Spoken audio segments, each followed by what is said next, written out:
चलिए, बाजार की तो शुरुआत हुई है, लेकिन आपके लिए क्या मौके हैं, तो शुरुआत कर लेते हैं ओपनिंग ट्रेड्स की। प्रदीप जी, सबसे पहले आप बताइए आपके तरफ से ओपनिंग ट्रेड्स क्या हैं।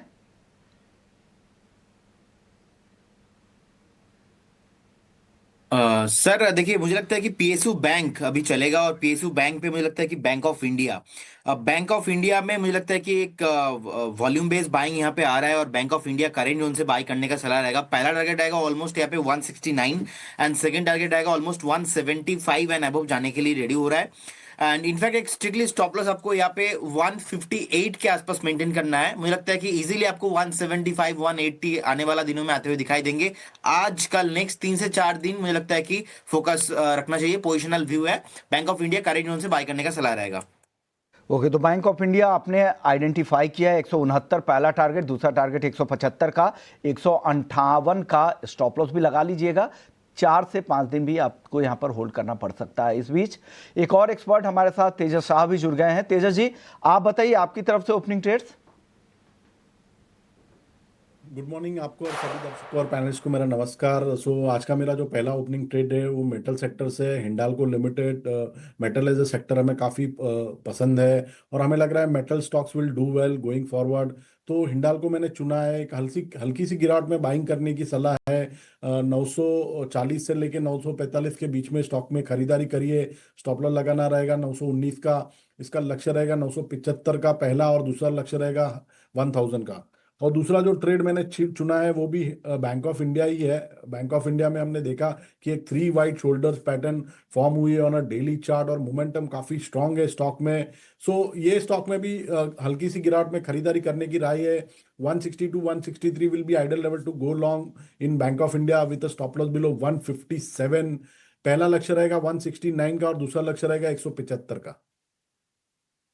के टारगेट ये सेम टारगेट प्रदीप जी ने दिए थे। टारगेट भी, स्टॉप लॉस भी बिल्कुल आसपास ही है। 158 का उन्होंने दिया था, आपने भी 157 के आसपास का स्टॉप लॉस दिया था। खरीदारी का लेवल आप कह रहे हैं कि 163।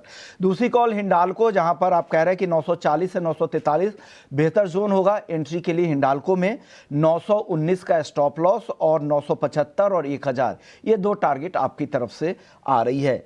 हमारे साथ वत्सल भुवा भी हैं, टेक्निकल एनालिस्ट हैं एलकेपी सिक्योरिटीज से। वत्सल, गुड मॉर्निंग, बताइए आपकी तरफ से ओपनिंग ट्रेड्स।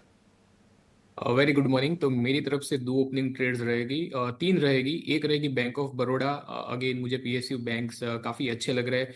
तो ये बैंक जिसमें एक higher top higher higher top higher bottom का एक फॉर्मेशन चार्ट पे बन रहा है। स्टॉक कंटिन्यूसली अपनी 20 डेज मूविंग एवरेज के ऊपर ट्रेड कर रहा है। तो मुझे लगता है कि स्टॉक में लॉन्ग करके चला जा सकता है। स्टॉक 330 के टारगेट अचीव कर सकता है। नीचे आपको एक स्टॉप लॉस लगाना लगाना होगा 295 का।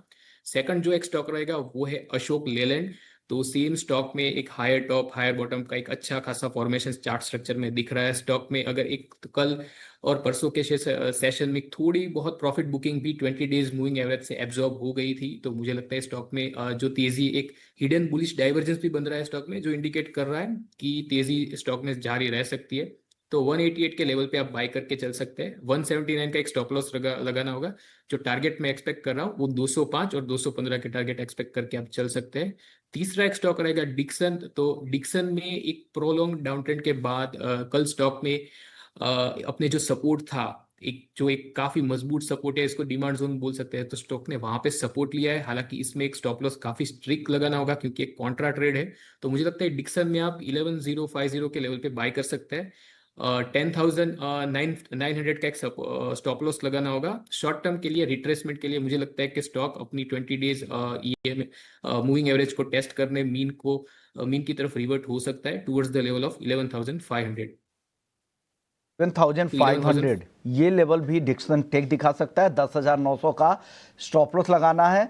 दूसरी ओर अशोक लेलैंड की, जहां पे 205 से 215 का टारगेट दे रहे हैं। स्टॉप लॉस आपको 179 के आसपास लगाना है। बैंक ऑफ बड़ौदा 330 का टारगेट, 295 का स्टॉप लॉस। मयूरेश जी, आपको कोई इन्वेस्टमेंट के लिए कोई पिक यहां से आपकी तरफ से? हमें लगता है आई थिंक डिफेंसिव्स वापस एक फोरे में आएंगे, और within defensives FMCG as a space के नतीजे थोड़े रिलेटिवली बेहतर होने चाहिए। नेस्ले इंडिया हमें ठीक ठाक लग रहा है विद इन दी बास्केट। हमें लगता है जैसे Q2 के नतीजे आए थे नेस्ले इंडिया के across its categories, milk products हो, बेबी प्रोडक्ट्स हो, कॉन्फेक्शनरी हो, वॉल्यूम ग्रोथ ठीक ठाक थी, इनपुट कॉस्ट अभी भी काफी स्टेबल लग रही है। और इसलिए हमारे अनुमान में आई थिंक जैसे जीएसटी रैशनलाइजेशन का एक इफेक्ट नंबर्स पे प्ले आउट होगा, कहीं ना कहीं आई थिंक Q3 के नंबर्स या आंकड़े relatively I think hold up करनी चाहिए for the sector as a whole. थोड़ी आई थिंक इन्वेंट्री रैशनलाइजेशन होगी from Q2 to Q3, but beyond that मुझे लगता है आई थिंक रिलेटिवली थोड़े बेटर नंबर्स आने चाहिए with discretionary spend expected to come back very very strongly. तो मुझे लगता है नेस्ले इंडिया एक अच्छा विकल्प हो सकता है। हमने ये हमारे जो मोमेंटम पोर्टफोलियो है, जिसे हम स्विंग पोर्टफोलियो कहते हैं, उसमें इस स्टॉक को ऐड किया है एज अ डिस्क्लेमर। ऑलराइट, तो नेस्ले इंडिया इन स्तरों पर पसंद आ रहा है, चलिए इसको ध्यान में ज़रूर रखेंगे। डिफेंसिव्स का एक कमबैक होना चाहिए, ये कॉल फिलहाल महेश जी की तरफ से। पर जी हाँ, कुछ बड़े मूव्स फिलहाल नहीं दिखाई दे रहे हैं बाजार में। हालांकि निफ्टी बैंक निफ्टी थोड़े लाल निशान में ज़रूर है। मार्केट की ब्रेथ इतनी अच्छी तरीके से सपोर्ट नहीं कर रही है। चुनिंदा मेटल काउंटर्स, चुनिंदा आप फाइनेंशियल्स के नाम ले लीजिए, वो थोड़ा बहुत सहारा ज़रूर दे रहे हैं। बट आज बजाज फाइनेंस एकाएक गिरावट दिखा रहा है, अब निफ्टी का टॉप लूजर बन चुका है। लगभग 2% की गिरावट बजाज फाइनेंस में। और प्रदीप जी, लगातार हम देख रहे थे कि स्टॉक एक प्रेशर में था, बट आज के सेलिंग प्रेशर को देखकर क्या व्यू रखते हैं आप? क्योंकि मेरी रीडिंग के लिहाज से एग्जैक्टली अपने मूविंग एवरेजेस से, खासतौर से 20-डे मूविंग एवरेज से एक यू टर्न ले रहा है। अभी भी प्रेशर तो है कंटिन्यूअसली, क्योंकि डे लो पे ही है। सो मुझे लगता है कि जिनके पास पोजीशन है बने रहना चाहिए। सच एज ए इन्वेस्टमेंट कोई प्रॉब्लम नहीं है, लेकिन एज ए ट्रेडिंग व्यू मुझे लगता है कि एक बार 935 940 तक भी आ सकता है, तो एक बार वेट करने का सलाह रहेगा। फ्रेश मैं शॉर्ट करने का सलाह नहीं दूंगा, क्योंकि हो सकता है कि 935 940 से एक बार फिर से पुल बैक देखने को मिले, तो थोड़ा वेट करके जाइए। 935 कभी भी आता है तो आपके लिए एक बाइंग अपॉर्चुनिटी बनेगा। यहाँ पर बाइंग अपॉर्चुनिटी आप निचले स्तरों पर देखें, फ्रेश शॉट्स आपको यहाँ पर नहीं करने हैं। पर जी हाँ, देखते हैं कोई रिकवरी दिखाता है या नहीं। बट आज जितने भी PSU बैंक्स हैं उनमें डिसेंट ट्रैक्शन है। आप देखिए SBI निफ्टी के टॉप गेनर्स में शामिल है, साथ ही कैनरा बैंक में 1% से ज़्यादा की तेज़ी है। और कल की भारी गिरावट के बाद PNB में आज थोड़ी सी रिकवरी है। हालांकि NIM गाइडेंस जो है कंपनी ने थोड़ी सी कट ज़रूर की है, पर ब्रोकरेजेस का भरोसा अभी भी बरकरार है। वत्सल, एक बार आपकी राय, जितने भी PSU बैंकिंग काउंटर्स हैं उनमें से कोई स्टॉक जो कि आपको पसंद हो? SBI, कैनरा, PNB, ये सभी बस कर रहे हैं। जी, जैसे मैंने अपनी स्टॉक पिक में भी रखा था, मुझे बैंक ऑफ बड़ौदा ये एक जो स्टॉक है, यहाँ पे मुझे, क्योंकि ये जितने भी आपने नाम लिए, ये स्टॉक ऑलरेडी काफ़ी चल गया है। ये एक स्टॉक ऐसा है जिसने पार्टिसिपेट नहीं किया है, तो मुझे लगता है कि बैंक ऑफ बड़ौदा में एक अपॉर्चुनिटी बन सकती है। स्टॉक अभी तो कंसोलिडेट कर रहा है between the range of 303 and 3010, तो मुझे लगता है कि पर चार्ट स्ट्रक्चर अच्छा है, स्ट्रेंथ है स्टॉक में, तो मुझे लगता है कि इस स्टॉक को लॉन्ग करके चला जा सकता है। 330 के टारगेट्स हमें देखने को मिल सकते हैं शॉर्ट टर्म में। नीचे एक स्टॉप लॉस रख के चलना होगा 295 का। तो चलिए, यहाँ पर बैंक ऑफ बड़ौदा अभी भी पसंद आ रहा है वत्सल की तरफ से। पर इसी के साथ वत्सल, आपका बहुत बहुत शुक्रिया करेंगे, आज आपने समय निकाला और तमाम काउंटर्स पे चर्चा की और अपनी स्टॉक कॉल्स भी दी। बट इसी के साथ कुछ एक ऑटो काउंटर्स में तो देखिए मोमेंटम है ही, उसके बारे में हमने चर्चा की ही हमारे एक्सपर्ट्स के साथ। पर सीएट, यहाँ पर नंबर्स अच्छे आए थे, बट एकाएक जो है गिरावट हावी हो रही है। लगभग 1% तक के कट्स जो हैं आप सीएट में देखेंगे। और बाकी टायर काउंटर्स में भी इतना एंथुजियाज्म नहीं है। अब देखिए, मैनेजमेंट की कमेंट्री आना बाकी है। अब कहीं ना कहीं 4 बजे आज कॉन कॉल है, देखते हैं वहाँ से किस तरीके की कमेंट्री निकल कर आती है। बट आज फिर से प्रेशर बन रहा है इटर्नल पे, फिर से 2% के कट्स यहाँ पर हम देख रहे हैं। और महेश जी, क्या कुछ हो रहा है ये पूरे स्पेस में? क्योंकि देखिए, इन्वेस्टर्स का इंटरेस्ट थोड़ा सा लूज आउट होते हुए हम ज़रूर देख रहे हैं। इटर्नल, क्या राय रखते हैं आप खास तौर से इस काउंटर पे और पूरे स्पेस पर भी? क्या यहाँ पर गिरावट में खरीदारी के मौके ढूंढे? मॉर्निंग सृष्टि, तो I think you good will have to morning. Wait for more declines, क्योंकि वैल्यूएशंस अभी भी महंगे लग रहे हैं। और मेरी थीसिस हमेशा यही थी कि I think they have run up a little bit too much for comfort. Volumes इनके साथ रहेंगे, no two ways about it, वो डिलीवरी वाला बिजनेस हो या क्विक कॉमर्स वाला बिजनेस हो। बट मार्जिन्स और bottom line growth, specifically profitability कैसे ग्रो होती है, ये बेसिक एक पर्पस होना चाहिए in terms of when you are having a forward multiple pegged. आज के तारीख में जैसे इन्होंने एक डार्क स्टोर एक्सपेंशन किया है, not just eternal, even if you look at Swiggy या जो जेप्टो भी इंक्रीज कर रहा है, वहां से एक थोड़ी मार जरूर इनके मार्जिन्स पे पड़ी है। बट कहीं ना कहीं even competition is looming very very hard.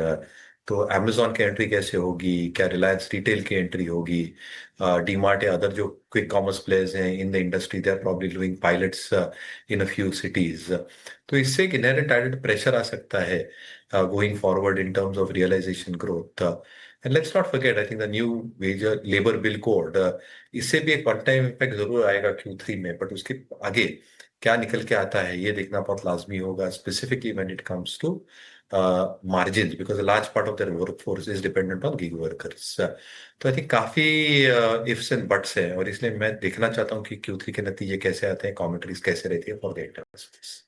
Alright, तो चलिए अभी और गिरावट आ सकती है। टर्नल पे वैल्यूएशंस अभी भी महंगे लग रहे हैं, ये फिलहाल राय आती हुई, तो थोड़ा बच के ही चलें। बट इस बीच देखिए निफ्टी ने 25,500 के भी स्तर को तोड़ दिया है। लगभग 100 अंकों की गिरावट आप निफ्टी 50 में देखेंगे, और निफ्टी बैंक में भी ऐसा लग रहा था कि शायद थोड़े से अपटिक्स दिखाए, सरकारी बैंकों से सपोर्ट था, पर वहाँ पर भी 100 अंकों की गिरावट और बिकवाली हावी होते हुए हम देख रहे हैं। तो प्रेशर तो ज़रूर है बाजारों पे, और इंडिया विक्स भी अब 12 के स्तर के ऊपर निकलता हुआ नजर आया है। 2% का उछाल आप वहां पे देखेंगे। बट सीमेंट काउंटर्स इस बार काफी मजबूती से ऊपर जा रहे हैं, और जेके सीमेंट के नंबर्स आए थे, नंबर्स अच्छे थे, गाइडेंस भी अच्छी थी, और इंडस्ट्री ग्रोथ से बेहतर ग्रोथ करने का उन्होंने भरोसा जताया है। डबल डिजिट ग्रोथ की वो उम्मीद कर रहे हैं। और जी हाँ, हम लगातार हाईलाइट कर भी रहे थे कि प्राइस हाइक इस पूरे सेक्टर में किस तरीके से वापस आते हुए दिखेंगे।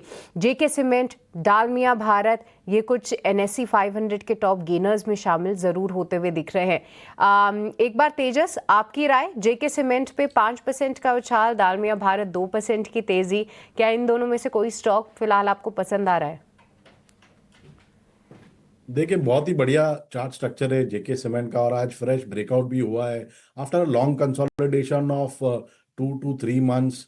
और जो स्ट्रक्चर है उसने, मुझे जो हिसाब से स्ट्रक्चर है, एक inverted head and shoulder pattern भी फॉर्म हुआ है ऑन अ डेली चार्ट।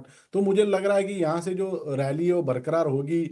ऊपर में 6,300 से लेके 6,350 तक के भी लेवल्स आ सकते हैं स्टॉक में। सो कोई भी डिप आता है उसमें खरीदारी करने की राय है, with a stop loss below 5750। और दूसरा जो काउंटर मुझे पसंद है सीमेंट स्पेस से, वो है अल्ट्राटेक सीमेंट।